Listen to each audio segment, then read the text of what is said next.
اولا انا اسف ان الفيديو طويل، ولكن للامانه انا سرعت الفيديو كتير، ولكن انا كنت مهتم ان الفيديو يكون واخد وقته الطبيعي علشان خاطر اقدر ان انا اشرح كل حاجه في المشروع وكل حاجه، بحيث ان حضرتك تقدر تاخد هذا الفيديو على وضعه كده، تنفذه بنفس الطريقة وبنفس الشرح وكل الخطوات.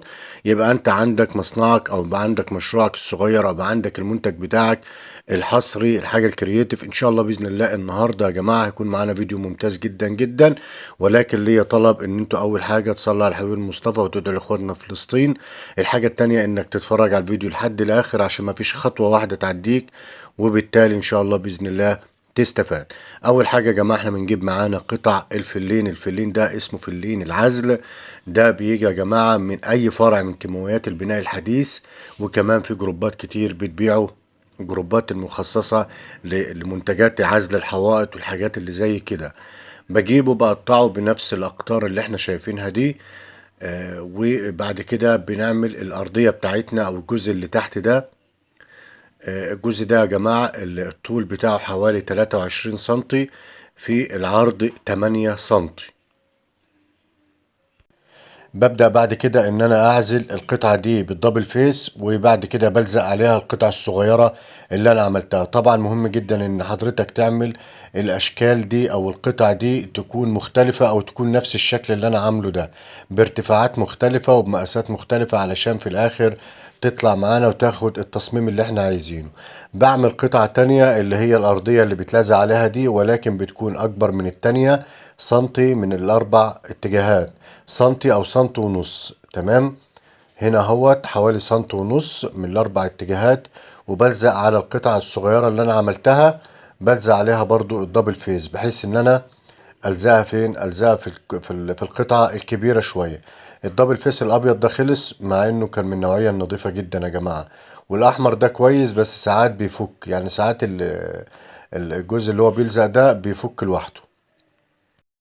ببدأ بعد كده ألزق القطعة اللي فوق على القطعة اللي تحت اللي هي أكبر منها، بحيث إن أنا أعمل زي برواز أو أعمل زي خلوص كده في الجناب أهوت. بلزقها وبتأكد إن هي ماسكة كويس. وبعد كده بجيب معايا اللي هو الشمع، بسخن مسدس الشمع جامد جدا جدا، يعني بخليه سخن جدا جدا، وباجي بعد كده بحط الشمع بالطريقة العشوائية اللي احنا شايفينها دي. بحط بطريقة عشوائية وبطريقة غير منظمة، بحيث ان هو طبعا زي ما احنا شايفين الشمع سخن، ولما بحطه على الفل بيبدأ ان هو يدخل جوه الفل او يسيحه، وده اللي انا عايزه. انا محتاج التأثير ده ومحتاج الشكل اللي انا بعمله ده، علشان هو ده الفينش بتاعي، او هو ده الشكل اللي هيكون معايا في الاخر. زي ما احنا شايفين الفكرة يا جماعة ان انا عايز اخليك تعمل حاجة مختلفة، حاجة كرييتيف، حاجة جميلة جدا، وبأقل الامكانيات تقدر تعمل حاجة دي بحاجات غير متوقعة وبحاجات موجودة حواليك، وتقدر تطلع تصميم تحفة بحاجة بسيطة جدا جدا. ابتديت بعد طبعا ما بينشف، ابتديت ان انا افكه واحدة واحدة. هنشوف دلوقتي التأثير شكله عامل ازاي على القالب او على الشكل بعد ما بيتفك. طبعا انا ببدأ ان انا افكه واحدة واحدة، هو بيكون طبعا ماسك جامد، فبالتالي بيكون محتاج ان انا اطلع القطع دي واحدة واحدة، يعني ما اضغطش جامد او اتك عليها، بحيث ان انا ما اثرش بايدي او بصوابعي على الفل نفسه. يبقى انا من الطرف كده، من ناحية كده من الجنب، ابدأ ان انا اسحب الشمع بتاعي واحدة واحدة، بحيث ان هو ما يأثرش على الفل نفسه. تمام اهوت. طبعا يا جماعة ما تنسوش تعملوا لايك للفيديو لو عجبكم، وتعملوا اشتراك في القناة لو لسه مش مشتركين. واي حد عنده اي سؤال انا تحت امركم، حطوا السؤال وارد عليكم على طول. زي ما احنا شايفين ده طبعا دي فكت، مفيش مشكلة، بتشيلها وبتركبها على طول، مفيش مشكلة، لان في الدبل فيس بيفضل ماسك جامد يعني. اهوت ابتديت برضو ان انا افك القطعة اللي هي مزنوقة في الجنب تحت، لان طبعا انا بعيد عليه كله، ما بسيبش حتة، يعني بسيب حتة فراغات بسيطة كده، وكله بعمل بالشكل ده. شايفين يا جماعة؟ ده اللي انا محتاجه، ده التأثير اللي انا محتاجه في الشغل ده اهوت. بسم الله ما شاء الله. بعد كده بعمل له برواز بارتفاع، يعني بارتفاع اعلى من الجزء الاخير بسنتي، يعني هيكون الشكل متغطي معايا بسنتي بالظبط او اكتر من سنتي، ما يقلش عن سنتي. هنشوف دلوقتي كل حاجة. بجيب الدبل فيس، الدبل فيس ده برضو كويس، بس معرفش بقى في الحر بيبوظ ولا ايه دنيته. لقيت عندي الدبل فيس اللي موجود عنده كله، معايا كذا نوع، لقيته كله حصل فيه مشاكل مرة واحدة كده، سبحان الله يعني. المهم ابتديت ان انا اعمله من الجنب وحطيت له برواز. طبعا انا بستخدم هنا يا جماعة الفل في الشغل كله. في فل على فكرة اللي هو القطر بتاعه 3 سنتي وفي 5 سنتي، فحضرتك بتجيب ال3 سنتي، وساعات بقسمه نصين كمان بالطول علشان اقدر استفاد منه بشكل اكبر يعني. بعد كده ابتديت ان انا استخدم العزل اللي معايا. العزل اللي معايا بستخدم الزيت او بستخدم الصابون السائل، ولكن الزيت الطعام كويس جدا. بعد كده جبت يا جماعة السيليكون رابر. وفكرة السيليكون رابر دي كررناها في فيديوهات كتير. وهو فكرته يا جماعة ان انت بتجيب الكيلو، والكيلو ده بيكون عليه حوالي 30 جرام مصلب او 35 جرام مصلب. انت بتوزع ال 35 جرام مصلب على الكيلو. انا هنا بشتغل بعمل نص بنص، يعني 17 جرام مصلب بحطهم على اللي هو ال 500 جرام. بيبقى انا معايا كده الدنيا مظبوطة وكله تمام. طبعا انت حضرتك بتجيب المصلب وايا كان بقى المصلب وزنه قد ايه، فانت بتوزعه على الكيلو يعني. تمام. ببدأ بعد كده زي ما احنا شايفين، ببدأ ان انا املأ الشكل من الداخل، وما اسيبش حتة لما املاها. ممكن بايديا يا جماعة، ببدأ بصبع كده، ببدأ ان انا املأ الفراغات او املأ الحتت الدواخل او الحتت المزنوقة والتفاصيل يعني اهوت.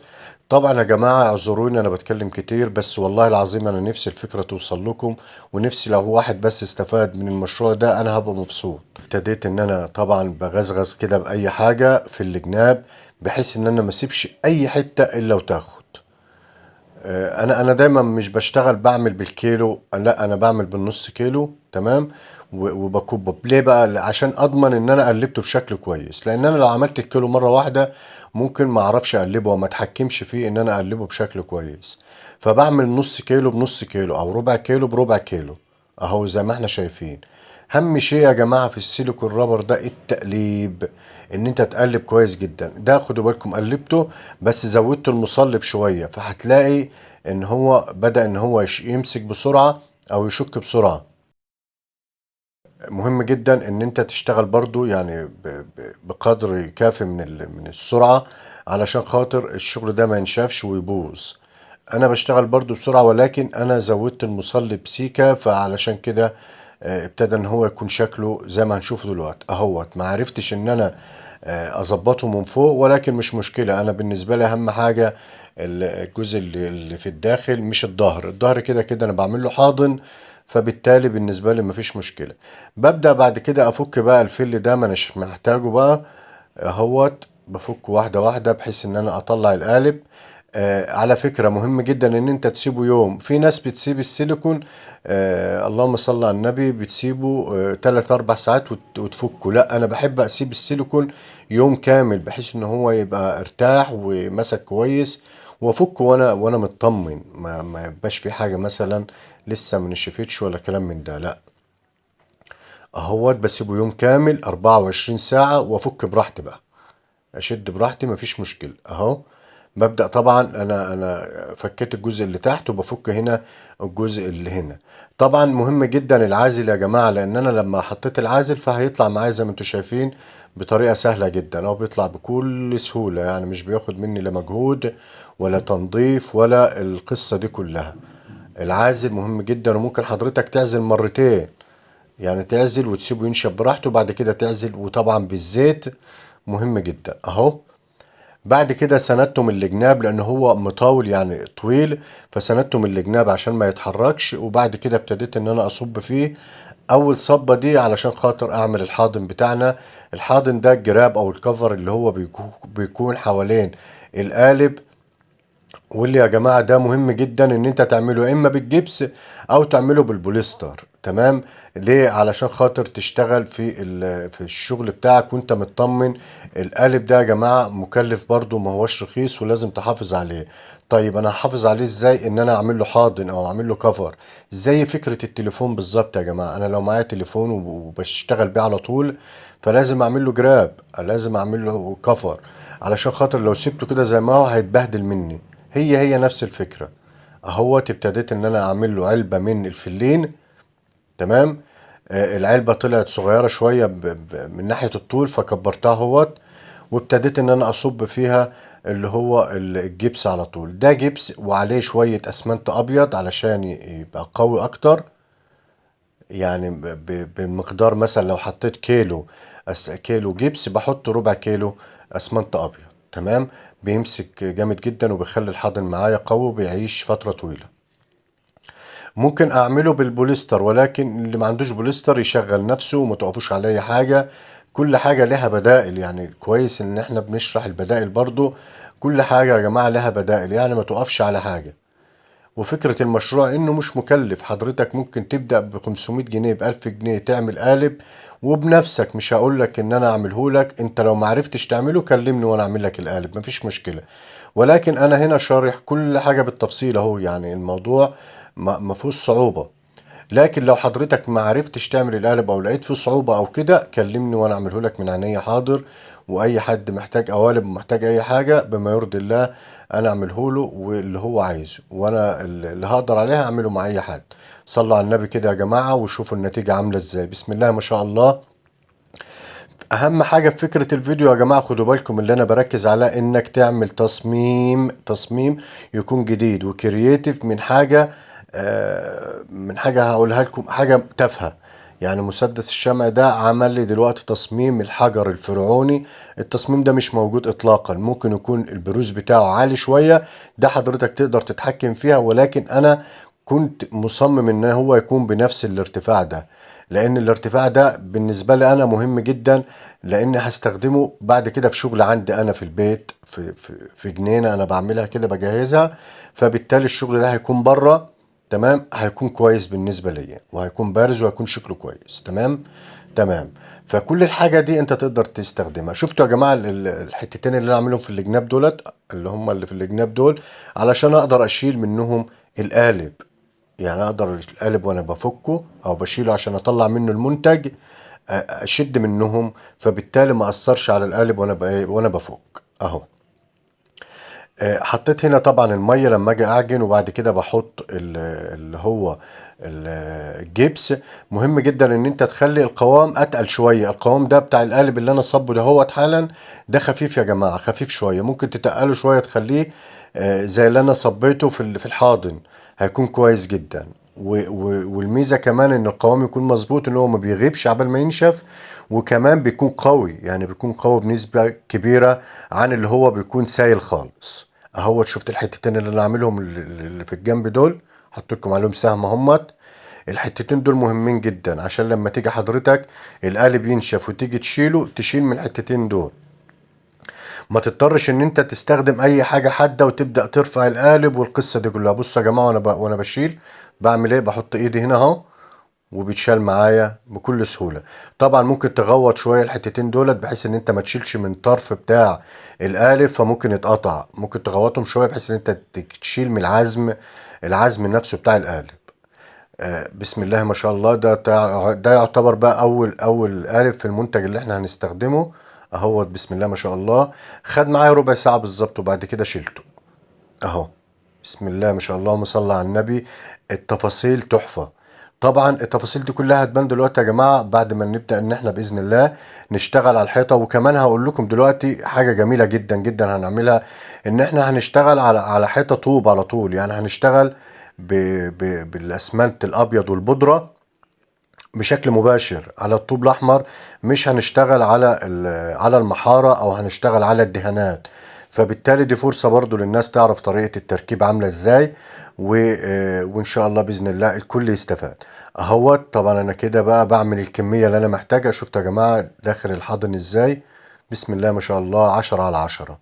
خدوا بالكم بقى، دي اهم مرحلة معانا وهي مرحلة التركيب. اتعلم ازاي اركب الشغل ده. طبعا انا مش هتعلم من الفيديو بس، لا انا هتعلم، لازم اتعلم بايدي، اتعلم بشكل عملي ان انا اركب الشغل ده. اول حاجة لو هتشتغل على الحيطة على الطوب الاحمر، برشها مية كويس جدا جدا جدا، وببدأ بعد كده اشتغل بخليط الاسمنت الابيض والبودرة. دي اسمها بودرة بلاط يا جماعة. طب انا مش عايز اشتغل بالبودرة دي، اعمل ايه؟ او بالاسمنت الابيض، علشان الاسمنت الابيض غالي. بشتغل يا سيدي بالاسمنت الاسود والبودرة. تمام. بشتغل بالاسمنت الاسود والرمل اللي هو الخليط العادي، اللي هي المونة العادية، اسمنت اسود ورمل. فكرة التركيب سهلة جدا، واي خليط هيشتغل معاك، واي صنايعي ممكن تسأله هيفيدك في الموضوع ده. لان موضوع التركيب على الطوب الاحمر ممكن تركب باي مادة او باي خامة، ممكن تركب بالجبس كمان. لكن انا مش بفضل تركيب الجبس عشان تلحق تتحرك او تلحق تظبط الشغل بتاعك. فبالتالي بيكون الافضل ان انت تشتغل بالاسمنت، اسمنت ورمل، اسمنت وبودرة، مفيش اي مشكلة. اهوت بركب اول صف، طبعا بركبه على الميزان بتاع المية. اهم شيء تركب اول صف على الميزان بتاع المية وتظبط اللحامات، وبعد كده الشغل اللي فوق كله بيتظبط لوحده. ليه؟ ادام الاساس مظبوط يبقى اللي فوق هيطلع كله مظبوط. دي قاعدة معروفة يعني. اول صف مظبوط وتمام، يبقى اللي فوق كله هيطلع مظبوط ادام انت ماشي صح، واللحامات بتاعتك ايه، تمام التمام. اهو ببدأ الصف الاولاني اظبطه واتأنى بقى وانا شغال كده، بحيث ان هو يطلع معايا تمام التمام. كل حاجة هنتكلم عنها، ومعلش كمان مرة ان الفيديو طويل، واتمنى يكون الفيديو بالنسبة لكم مفيد ان شاء الله، وما تملوش من الشرح الكتير ده. اما بالنسبة للناس اللي بتتضايق من الكلام الكتير، ممكن توطي الصوت، ممكن تعمل الميوت للصوت، ومفيش مشكلة خالص. وهو عامة الفيديو للناس اللي كده شارح نفسه يعني. بسم الله ما شاء الله، الشغل ممتاز. وده طبعا يا جماعة الخليط اللي احنا قلنا عليه، اللي هو الاسمنت الابيض وبودرة البلاط. هي اسمها بودرة بلاط يا جماعة. في بودرة خشنة وفي بودرة اسمها بودرة بلاط فينو. بودرة البلاط الخشنة دي اللي انا بستخدمها، وساعات برضو لما مش بلاقي بجيب اللي هي الفينو دي. الفينو دي برضو كويسة في الشغل. اهوت. طبعا حاجة مهمة جدا عايز اقول عليها برضو، ميزة الشغل على الطوب الاحمر، ان هو بتقدر ان انت تملى اللحامات بتاعتك اول باول، الفواصل او اللحامات اللي هي بتكون بين البلاطة والبلاطة. تمام. دي بتقدر تملاها اساسا بالمونة، وانت بتحط بتملاها. العيب بقى ان انت الجدار لو فيه مثلا، لو الجدار نفسه مش معدول، فبالتالي بياخد منك مونة كتير. هنشوف دلوقتي. يعني انا اول 4 بلاطات او 3 بلاطات كانوا معايا الجنب مظبوط.